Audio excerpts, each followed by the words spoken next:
Hello, welcome to Conversation Starters with Jewish Museum Milwaukee. I am excited today to be joined by Andrea Schneider. Andrea Schneider has been at Marquette Law School since 1996, and she has, this profound interest area around negotiation, around conflict resolution, around international relations, all sorts of different things come into bear. And last year, she took the mantle up of being the director of the Institute for Women's Leadership, which is a new initiative at Marquette. So Andrea, welcome. Thank you, Ellie. Happy to be here.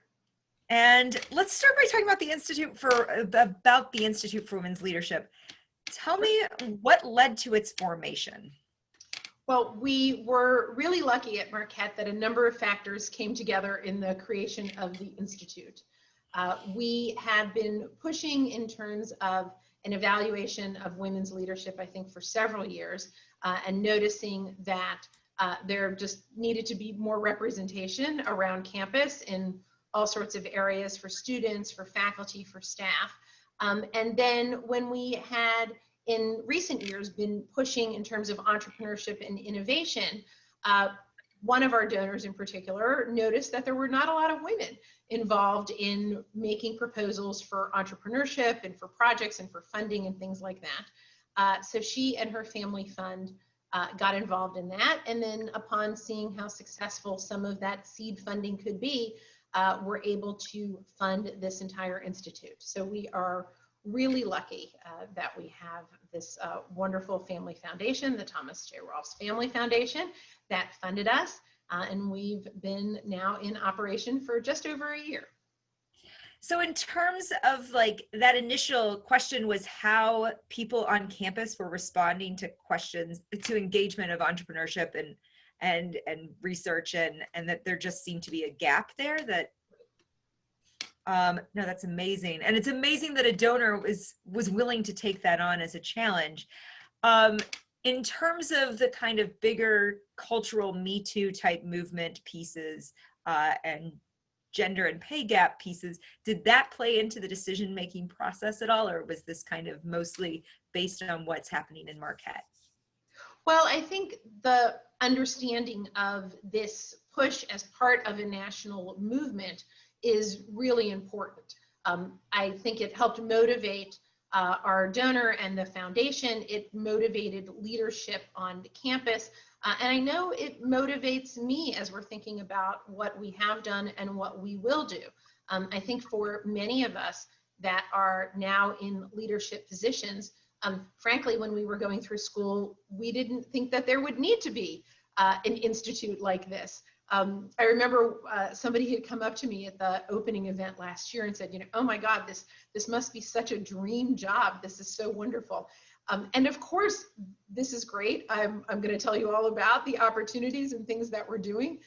But in terms of it being a dream, it never would have occurred to me in high school or college or even graduating law school that 30 years in, we would still need an Institute for Women's Leadership, that the pipeline, quote unquote, wouldn't have already provided women at the head in law firms and institutions of higher education and boardrooms and politics, and everywhere that we're measuring women's leadership.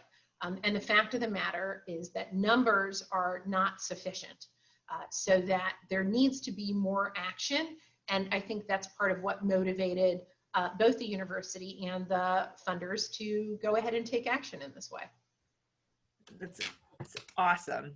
So as part of this new institute, you guys have taken on a mantle of a number of things, but I think what we're here to talk about today, the Suffrage and Innovation Conference, is one of your kind of big, the first big thing that you're up against. What was the initial thinking like? Okay, so let's take this summer and explore suffrage. What was the kind of starting of this process? Well, I think for all of us, we recognize that, look, this is the 100th anniversary of the 19th Amendment, and that is something to celebrate and to note, both the successes of the 19th Amendment and the groups that it did not provide voting rights for. So I think that was on everybody's mind, all of our leadership team. For me in particular, I remember being in Madison I don't even know, maybe a year ago now. And there was a great exhibit about the history of the 19th Amendment and how Wisconsin was the first state to ratify the 19th Amendment, which I didn't grow up in Wisconsin. That's not part of my history that I learned. And so that was news to me that Wisconsin had really been at the forefront.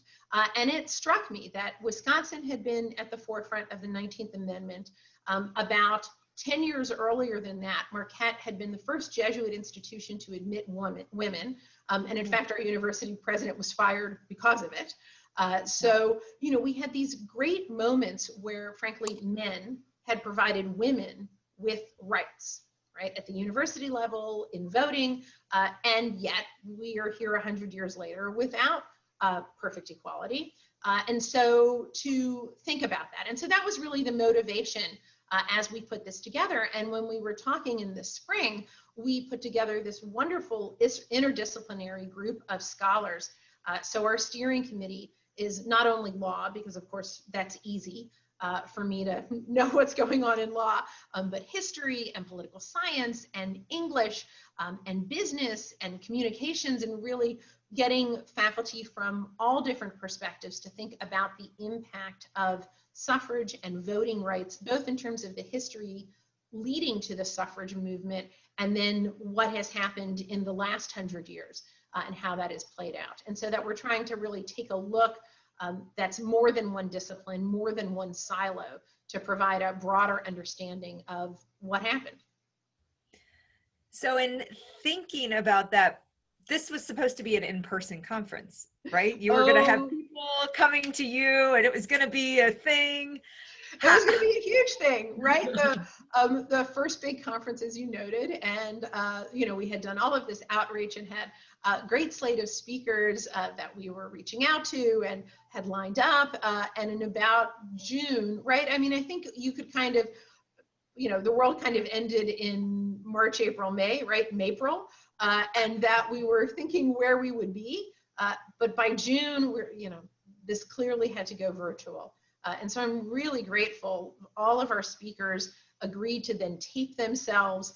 And so in August, we were able to videotape our keynote addresses, our panel conversations, and get all of that up on our website and on YouTube, and then to provide all sorts of teaching resources around that. And so we're still having this live conference this Friday, October 16th, but those are the only pieces that are live, and everything else is already up on our website in terms of teaching resources and other information that people have already been using this fall. So I'm really grateful that we were able to transition and make a virtual conference. It's amazing. Like, I think that those are the things that if we had even imagined in like February, you're like, yeah, virtual conference. What does that even look like? And right. You're like, yeah, right. Now I've put a virtual conference. Exactly. And that everything is there. And in some ways, of course, this is an even greater resource because all of these speakers have now taped their remarks. So it's not only useful this fall, but it's useful next fall and the spring. And, you know, anytime that we'd like to go back and have a better understanding either of the history of the suffrage movement, we have speakers that are talking about the engagement of women and girls in politics, or intellectual empowerment and innovation and inventors and things, all sorts of different subjects. And now we always have that. And so that actually is a really wonderful resource. And arguably we're reaching far more people by virtue of having this website and having all of these videos on YouTube than we would have by asking everybody to get together in a big ballroom. Yeah, no, I think those Corona silver linings, we really have to own them and be excited about them. You gotta love them. So this schedule, you know, you think suffrage and you're in the law school, and yeah, so your initial thought is, okay, they're going to talk about the law, they're going to talk about the ratification, it's going to be, you know, kind of very structured. It is such a broad schedule with so many different tentacles and so many different ways of approaching this idea, which I think is amazing. What did you want to make sure was in there? Where were the stories that you were like, this is where I want to go? Well, and it's funny because in some ways I don't know the stories, right? I just knew, I mean, you don't know what you don't know. And so you think about when each of us learned about the suffrage story and what pieces of it we learned. But the fact of the matter is there's far more that I never learned. And so I've loved listening to these talks. I feel like every time I listen to one and you know, perhaps put a post on social media, my headline can be, here's what I didn't know, you know, did you know this? And there's all sorts of things that I've learned by virtue of listening to these other scholars in their areas, because I think our high school, our college texts, whenever we're learning these things, really tell us a very, very narrow piece of the story. So I guess there'd be a couple different things I'd pull out with your indulgence, and feel free to ask a little bit about the different things that I'm pulling out. Right. But one of them from our keynote speaker, Mary Kelly, who's a professor at Michigan, who's really considered the doyen of women's studies and the history of the women's movement. Mary tells the story about a young woman named Priscilla Mason, who in Philadelphia in 1793 basically stands up to make a valedictory address to her high school, which is all girls. And you know, parents are in the audience, the dads, the men who have approved this, and basically makes a call to arms and says, you know, you're creating this country, you're creating all these rights, you're giving us an education, and then you're telling us we can't do anything with it. And if you're really creating this brand new country, and you're giving us this education, and she quotes from ancient Rome, she's quoting from, right, she's quoting all over the place. She's clearly very, very well educated, and she makes the argument, why can't we be doctors? Why can't we be politicians? Why can't there be a Senate the way that there was in ancient Rome? Why can't there be voting rights and political representation? And it just struck me, imagine if, you know, if we had voting rights from the get-go, or even for 200 years instead of 100 years, how many things would be different for women in the United States? From everything from, you know, dummies for car crashes would actually be female size, so that it wouldn't only be measured on men. Medical directives would have been for women all along. There would have been more than one spacesuit for a woman up at the Space Center, you know, just on and on and on. When you think about, imagine if women had voting rights and equal representation from the get-go. And the other thing that struck me in the story is, what if every woman had learned about this in high school, so that all of us that were valedictorians or salutatorians or had the opportunity to stand and speak were standing and speaking? I mean, I talked to my high school. I have zero recollection of what I said at graduation. But this sure would have been inspiring. I mean, I would have been standing up from the rafters saying, why aren't we equal? And we're not taught that. And I hope we are now, that we need to continue to stand up and speak like Priscilla Mason did over 200 years ago, until we are equal. And so it was a hugely inspirational story that we're not even taught. And so that was one piece. Do we know what happened to Priscilla Mason? Did she end up having to become a wife and mother, and like her interest totally, I'm sure she did, converted into her husband's life? And as with so many smart women, right? We have on our website a lovely interactive timeline that talks about women really starting from the creation of our country through suffrage. And, you know, Abigail Adams' letter to John Adams, right? Remember the ladies, in which he kind of writes back like, thanks, honey. Like, got it. And right, he didn't get it. He didn't. Right, not so much. And so we have this history of strong women being subverted. I mean, another story from one of our speakers, Cara Swanson, who talks about the importance of innovation and inventing, and how inventing women led to suffrage. Another story I didn't know is how proof of intellectual capacity was part of the suffrage story. And the way to show that women were sufficiently smart to have the vote was demonstrating that women were involved in science and had patents and wrote books and all sorts of things like that. And so there's, and the History Channel and Wikipedia are slowly updating this, but there is a good argument that the cotton gin was not solely invented by Eli Whitney, but was invented with the help of the woman who he worked for, Catherine Green. He was working on a plantation in Savannah for Mrs. Green, and she and he worked together to figure out the cotton gin, but because women could not apply for a patent, it had to go under his name only. And the same kind of thing. Imagine if we'd been taught from the get-go that women were always involved in science, that women were creating things. I mean, the cotton gin, you know, clearly has a not great history tied to slavery, obviously, and created on a plantation. And on the other hand, right, here's a woman figuring out how to do things. And again, that's not part of our story. That's not part of what we're told. And this women having the intellectual capacity is also part of the racism in getting the vote, in that it was highlighted what white women were doing in terms of science or art or creativity.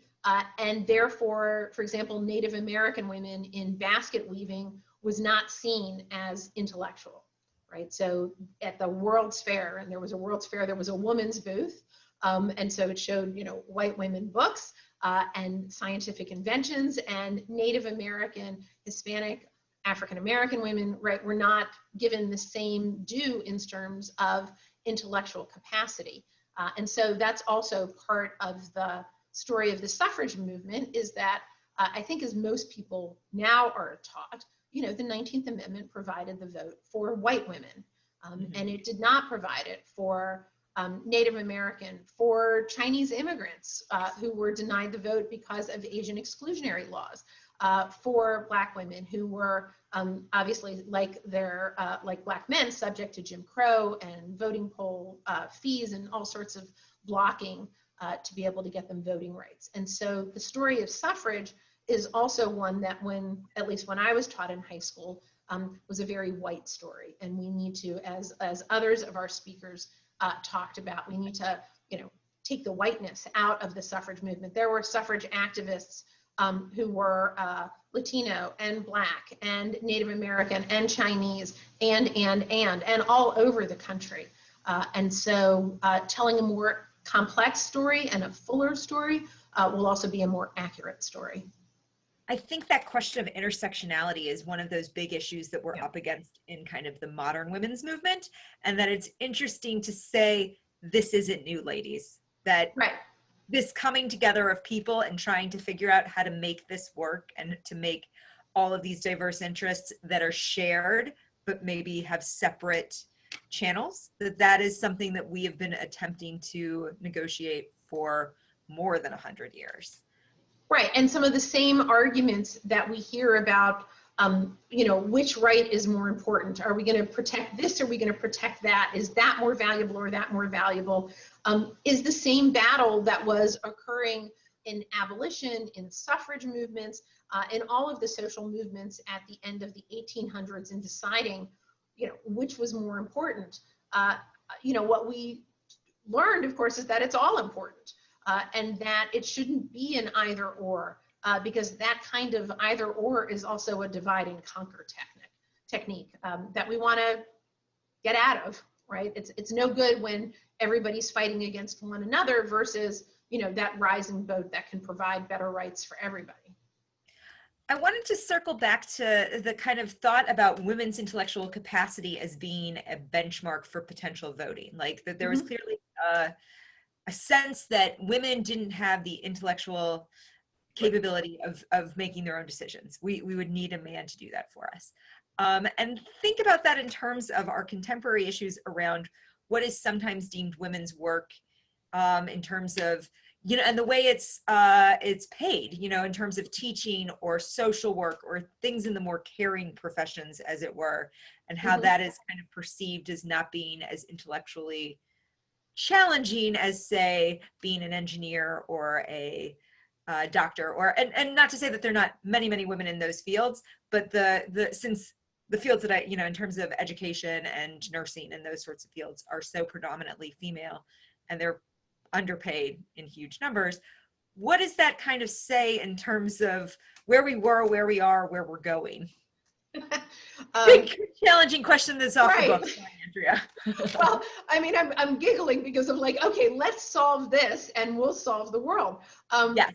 I think, look, it's a huge issue, and our current crisis, our pandemic, has only lifted the curtain on how kind of insanely unfair some of the most important jobs are, and how poorly paid they are. If we've had any doubt as to how childcare, early childhood education, elementary school teachers, right? If we don't have that, none of us get to do anything else, right? The rest of the economy shuts down.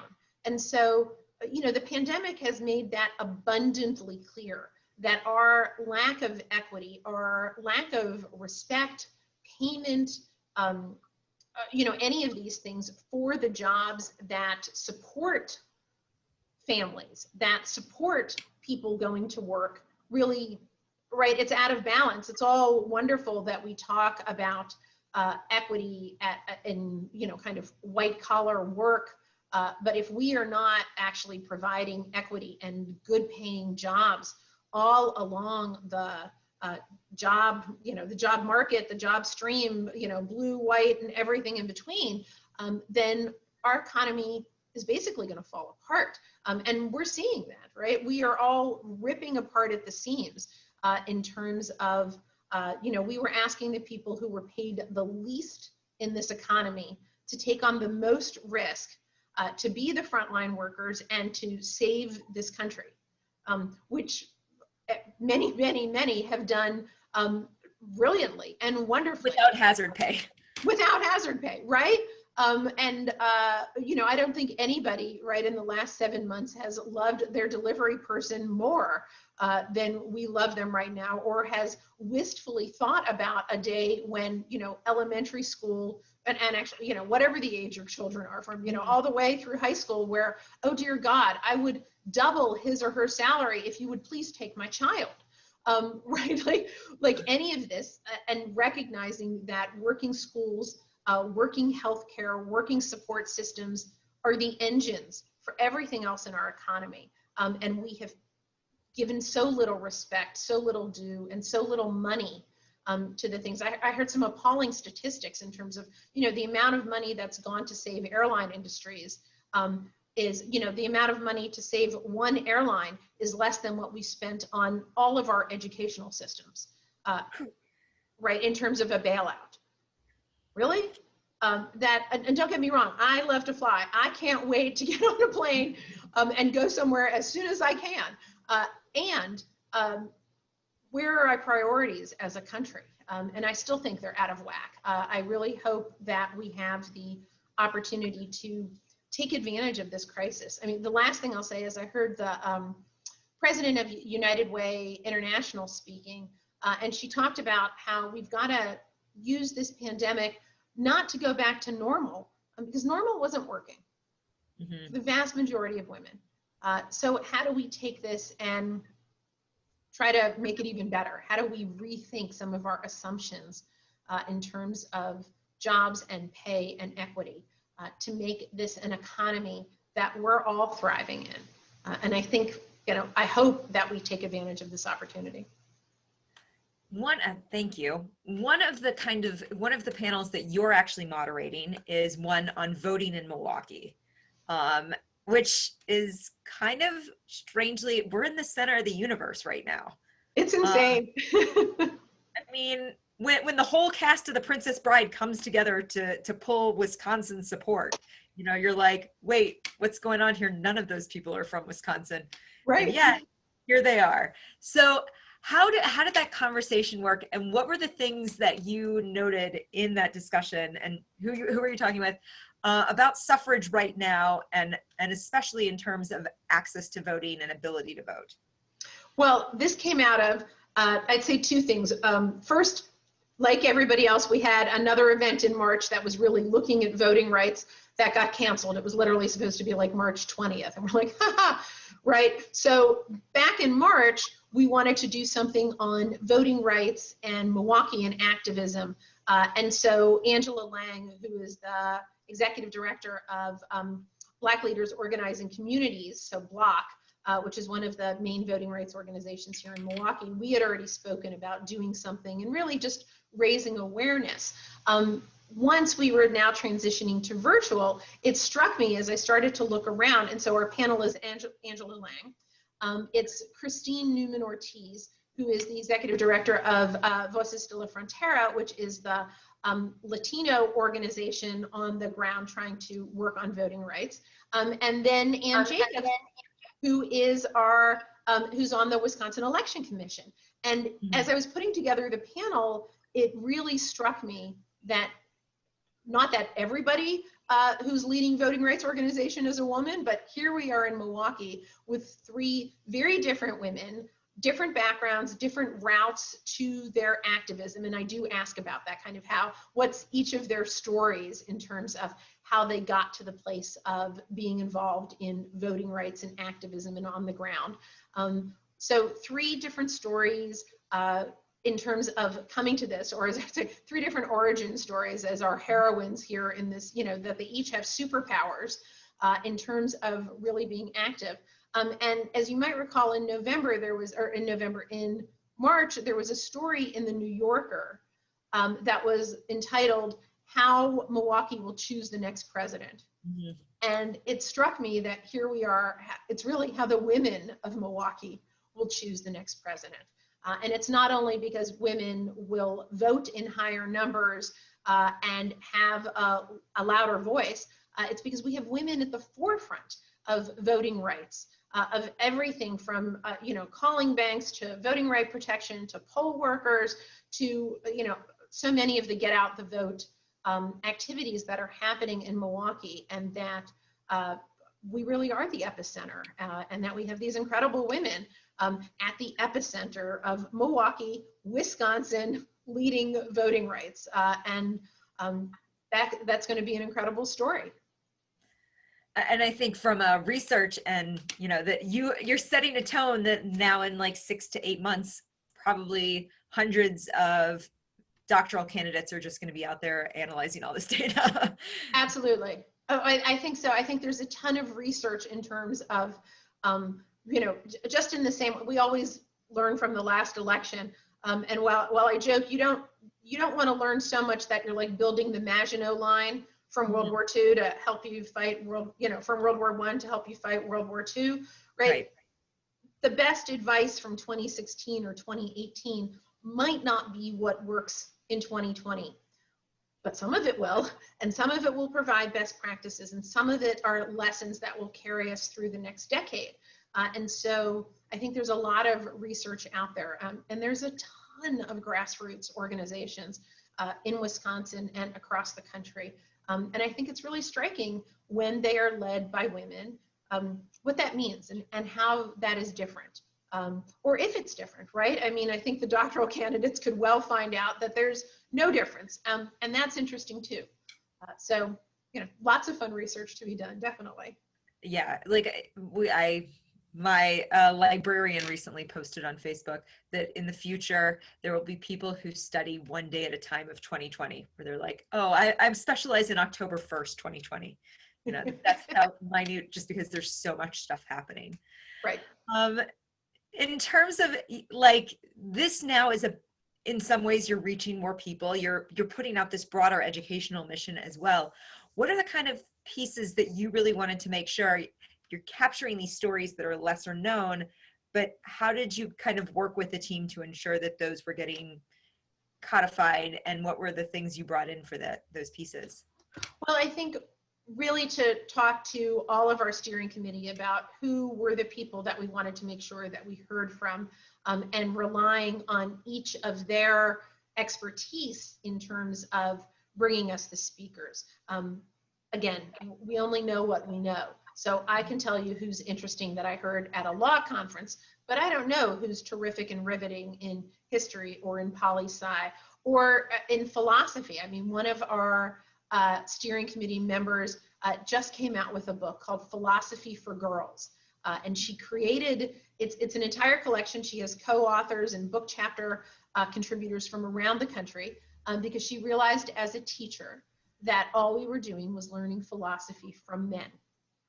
And that we assumed that we had given over an entire field to men and assumed that there were never any women who were philosophers or who had anything worth learning or saying or thinking about, which is of course not true.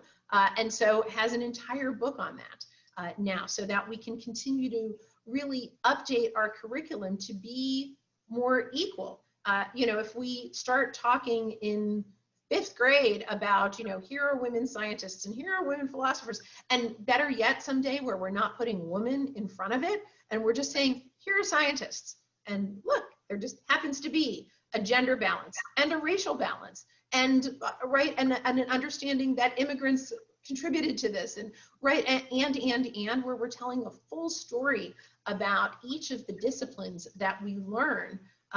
We're doing a better job of, we'll just have a whole lot less to undo when we're adults if we're learning it from the get-go a little bit more broadly. I actually just learned about a rabbi who has challenged other rabbis to include female sources on source sheets, because if you think about when you're in a Jewish setting and you're studying Talmud or you're studying any kind of Jewish text, it's a male dominant. And so just to say, hey, there are women who have commentary too, and let's make sure we're including those voices. So I think it's interesting that we, not just in the realm of suffrage and innovation, but in all parts of our life, we can make that push. Well, and I think, we've seen this at Jewish conferences. I've seen this, really across disciplines. No more manels. No more panel in which we assume that every expert is a man. Don't tell me that you can't find a woman who has what to say about the subject matter. And that's in theology and philosophy and law and Judaism and everywhere else. People have what to say, and we need our public speakers and our public resources to reflect everyone. So the big question, how can people get involved? What are the ways you'd like to see people interacting with the Suffrage and Innovation Conference this weekend? Well, a couple things. So first, this Friday, we have 2 live sessions, one at noon and one at 4, and people can register for those right on the website. You'll receive a Zoom link, and those are going to be great conversations. One is really how do we update and think about the education of suffrage kind of writ large. The afternoon one is entitled Innovoting, and really innovation and voting, and really picking up what can we do that is more innovative to consider and to continue to expand voting rights. And so they're both cross-disciplinary, really interesting, our favorite panelists. So that should be fun. The other thing is, while you're on the website, explore the timeline. Each of those events, whether it's Priscilla Mason's talk or Abigail Adams or other things that are on the timeline towards suffrage, have the historic documents on them, but also have discussion questions that can be used by teachers or parents or anybody to kind of have a broader conversation about the resources that are there. And then the third thing would be to listen to the talks. And just as I have, I have on one screen, I might be clearing my email or seeing what else is going on. And on the other one, I'm listening and I'm learning. And, or you can listen on a walk, put them in this podcast, whatever it is.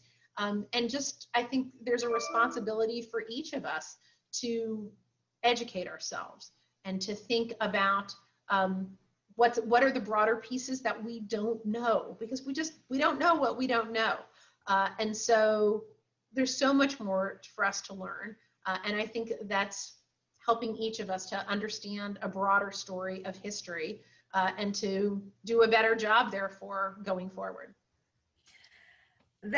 I'm so excited about the conference. I have already spent, as a primary resource nerd, I've spent a little time on the timeline, working my way through, finding my Ida B. Wells and just anytime that you can link to the sources, it's so good. It makes it seem like, wait, this comes from somewhere. And I think it's such an important piece to show people of all ages that history isn't just something that comes from on high, that it's developed and resourced and researched.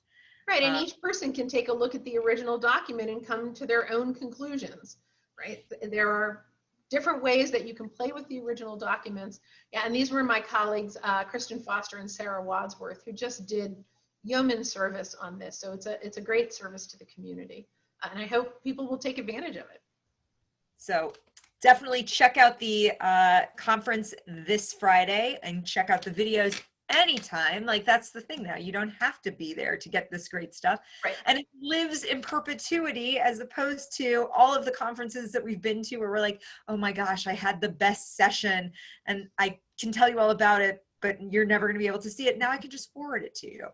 Exactly. Right. And the live sessions will be taped as well. So that'll be really part of our enduring repertoire there, so that, you know, whatever time you have to go back and listen to things, it will be there. So maybe next year we'll have this, you know, 2021, we can see where we got to and what's changed, what's the same. Hopefully not that much the same. But thank you so much, Andrea. It has been a pleasure talking with you today. And thank you all for sharing this moment with us.